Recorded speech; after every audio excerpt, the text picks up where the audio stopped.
Hi friends, welcome back to our channel Smiley Khushi vlogs. అందరూ బాగున్నారా? మేమైతే చాలా బాగున్నామండి. అందరూ బాగుండాలని నేనైతే మనస్ఫూర్తిగా కోరుకుంటున్నాను. ఇక్కడైతే చూడండి, మా సైడ్ అయితే 2-3 డేస్ నుండి అయితే వర్షం కంటిన్యూగా పడుతూనే ఉంది.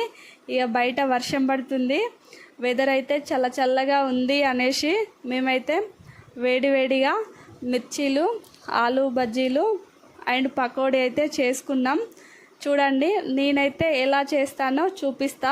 చూడండి ఫ్రెండ్స్, ఓకేనా? మరి ఫస్ట్ అయితే శనగపిండిలో కారం, సాల్ట్, కొంచెం సోడా, కొంచెం ధనియాల పౌడర్, ఓమా కూడా వేసుకోవచ్చు ఫ్రెండ్స్, కానీ నా దగ్గర లేదు, నేనైతే ఓమా వేసుకోలేదు.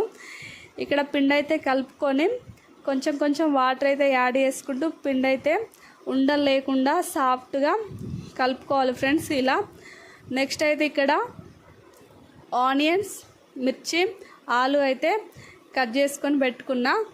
చూడండి, ఇక్కడ అంతలోపు అయితే స్టవ్ మీద ఆయిల్ కూడా పెట్టిన, ఆయిల్ కూడా హీట్ అయింది ఫ్రెండ్స్. చూడండి, మిర్చీలు అయితే వేస్తున్నా. ఎంత మంచిగా వంగుతున్నాయో మిర్చీలు అయితే. ఇక్కడైతే స్టవ్ అయితే మీడియం ఫ్లేమ్లో పెట్టుకునే మిర్చీలు వేసుకోవాలి. ఫుల్ పెడితే మాత్రం అసలు లోపల ఉడకవు, అస్సలు టేస్ట్ ఉండవు. మీడియం ఫ్లేమ్లోనే చేసుకోవాలి మిర్చీలు అయితే. ఇక్కడైతే చూడండి, మిర్చీలు అయితే తిప్పుకుంటున్నా. చూడండి, మంచిగా ఫ్రై అవుతున్నాయి. మిర్చీలు అయితే ఫ్రై అయినాయి ఫ్రెండ్స్. నేనైతే తీసుకుంటున్నా. చూడండి, ఇలా బ్రౌన్ కలర్లో వచ్చినాక తీసుకుంటున్నా. ఇక నెక్స్ట్ అయితే ఆలు బజ్జీలు కూడా వేసుకున్నా.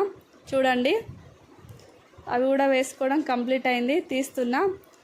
ఇక్కడైతే శనగపిండిలో కొంచెం కొత్తిమీర, ముందుగా కట్ చేసిన ఆనియన్స్ అయితే వేసుకొని పిండి అయితే కలుపుకుంటున్నా. ఇక నెక్స్ట్ అయితే పకోడీ వేస్తున్నా. పకోడీ వేయడం కూడా కంప్లీట్ అయింది. ఇక్కడైతే చూడండి, పకోడీ ఎంత మంచిగా బ్రౌన్ కలర్లో ఫ్రై అయినాయో. చూడండి ఫ్రెండ్స్, నేనైతే ఈ విధంగా ఎప్పుడు చేసినా శనగపిండితో ఆలు బజ్జీలు, మిర్చీలు, పకోడీ అయితే కంపల్సరీ చేస్తా, ఈ 3 రకాలైతే. ఓకేనా? మరి మరిన్ని వీడియోల కోసం స్మైలీ ఖుషి వ్లాగ్స్ని సబ్స్క్రైబ్ చేయండి, లైక్ చేయండి, షేర్ చేయండి, కామెంట్ చేయండి. Thank you for watching. Bye.